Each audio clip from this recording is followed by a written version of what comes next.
I get into crocodiles almost by accident. I'd gone back to Africa where I'd grown up to, find my roots. And one night, I went out on a river with a hunter, and he caught me a baby crocodile, about 60 centimeters long.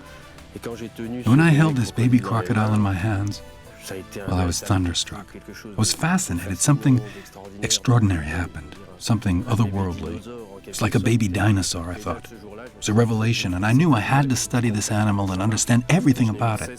Came back to France, but I've never stopped my quest for knowledge about crocodiles. Olivier became an animal keeper at the Vincennes Zoo. Totally unqualified, this was the only way he could get close to the saurians. But very quickly, the Natural History Museum researchers recognized this 20-year-old's potential. No one had ever made a census of crocodiles until Olivier proposed to study them. He invented a scientific methodology and traveled to the Congo, Gabon, and most countries in Africa. The program was financed by the United Nations. Nothing could stop him. Not the leech-infested waterways, the vegetation-covered rivers, the high humidity, nor the mosquitoes. Nothing.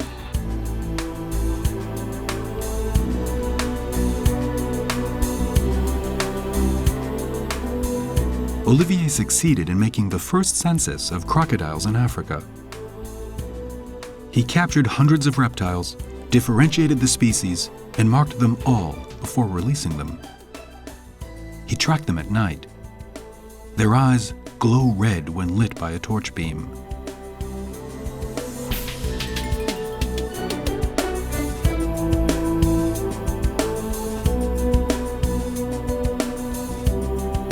The young adventurer, today vice president of the UICN African Crocodile Program, made a huge internationally recognized contribution to scientific knowledge about these cold-blooded reptiles.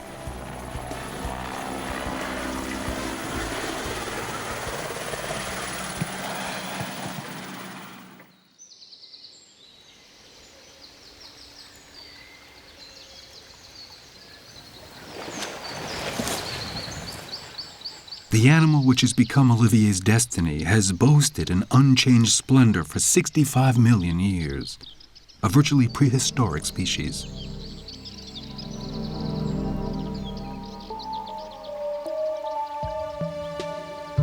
The crocodile is a miracle of nature. It knows how to conserve its energy better than any other animal. The powerful muscles in its tail propel it silently on the surface of the water.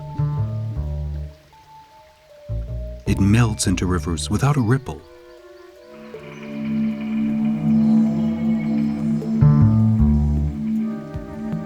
Slowly, it observes. The largest predator in the waters of Africa is always alert.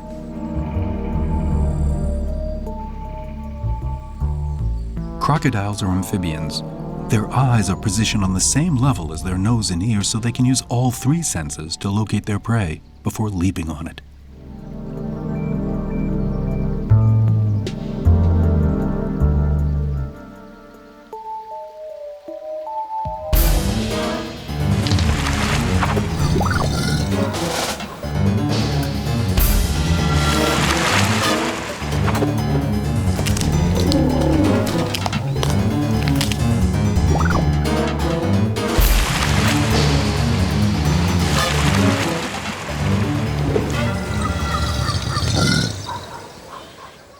When I arrived, the Madagascans classified crocodiles as pests, so they were being exterminated. I had to demonstrate that they were in fact, useful to have around. From an ecological point of view, their role is obvious, as they keep rivers clean. It's a great benefit. We set up a system which involved the locals. In the regions covered by the program, the reproducers are preserved. Crocodiles are now in the useful animals category and considered as game rather than pests. People are glad to live with the crocodiles. They put up fences to protect their cattle, but now they live in peace with them. Crocodiles are always dangerous animals, but the locals live with them and accept them. In Madagascar, like the rest of Africa, crocodiles are massively killed, either for food or for their skins. and all the species of saurians are threatened with extinction. The only species that lives in Madagascar is the Nile crocodile. It can grow up to 5 meters in length. It has 100 spare teeth in case it loses any during fights. A valve at the bottom of its throat isolates the respiratory tract so it can feed underwater.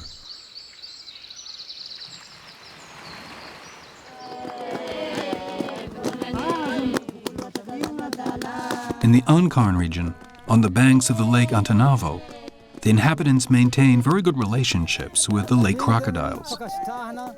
This zebu is an offering. The prior explains to the bovine that it has been selected to honor the meal of the holy reptiles.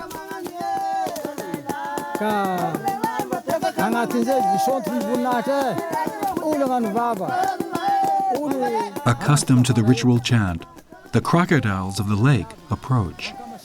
Otherwise, they would flee the presence of man. But these crocodiles are different.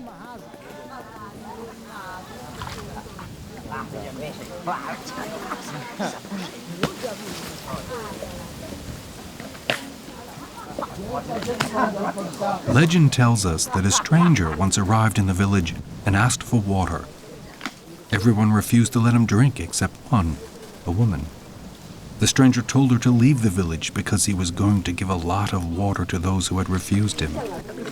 When the woman returned, the village was under a lake and all the villagers had been transformed into crocodiles. Since that time, very regularly, the descendants of the only person to escape offer a zebu to their ancestors, the crocodiles.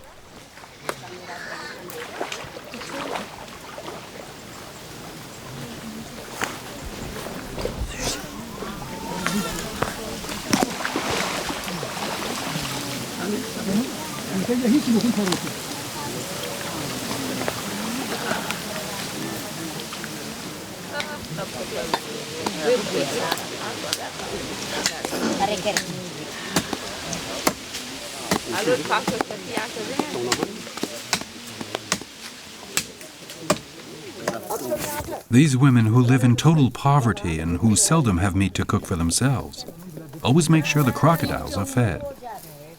What the crocodiles leave on the edge of their plates is shared among the villagers.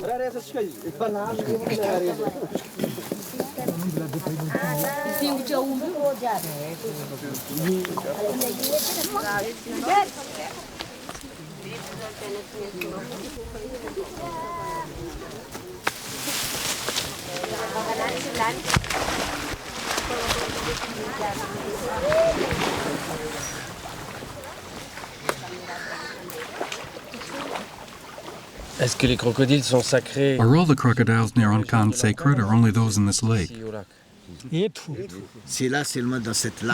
Only those in this lake. Nobody is allowed to harm the crocodiles. Nobody can kill a crocodile here. And nobody can go in the lake either.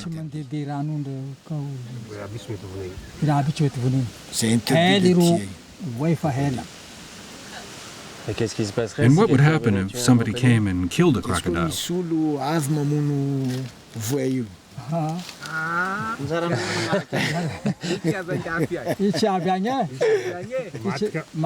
Dangereux. It's dangerous. He'd die. If somebody did kill a crocodile, he would be dead before he got back to the town. He says that somebody once took a dog down to the lake, and he died before he got back to the village. Because the lake is sacred too. It's sacrilegious to take a dog near the lake. So he fell sick and died.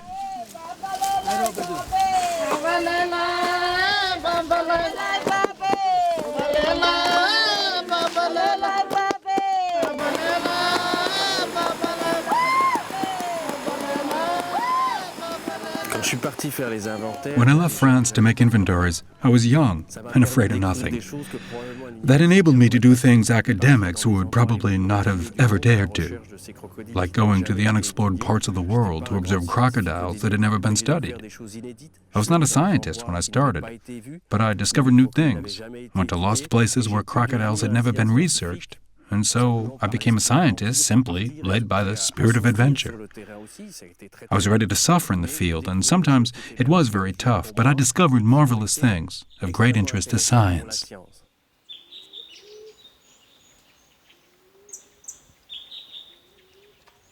Olivier never lost this adventurous spirit, nor his need to share his findings with others. In this case, the secrets of these sharp-edged cliffs with his partner Barbara.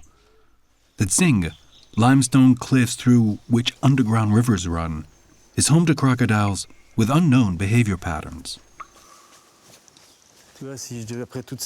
After all these years studying crocodiles, if I went back to fieldwork, I'd come here. Because there really are things we still do not understand. For example, how do crocodiles move around in the dark? What do they eat here? Everything remains to be discovered. If I had the time, this is where I'd be. Perhaps when all my projects are up and running.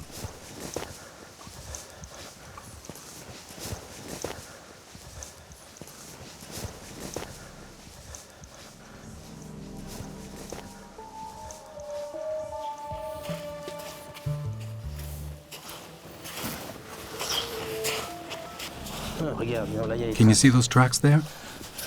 Look, you can see a tail. And the front legs are there, the back legs there. Judging by the size of the leg, the crocodile must be about 1 meter 75 in length.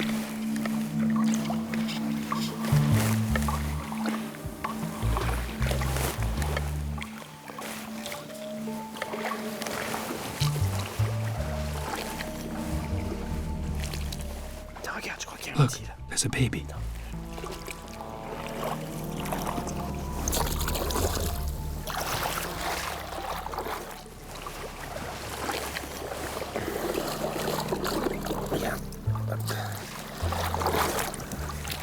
Alors,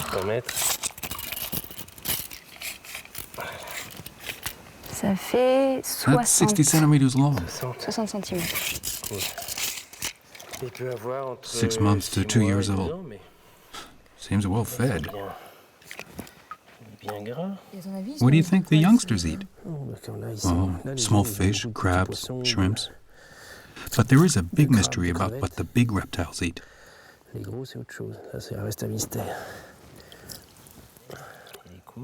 Doesn't he look cool? No parasites, no stress.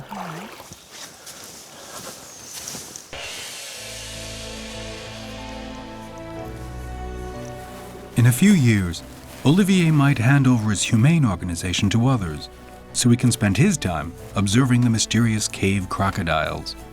But that's another story.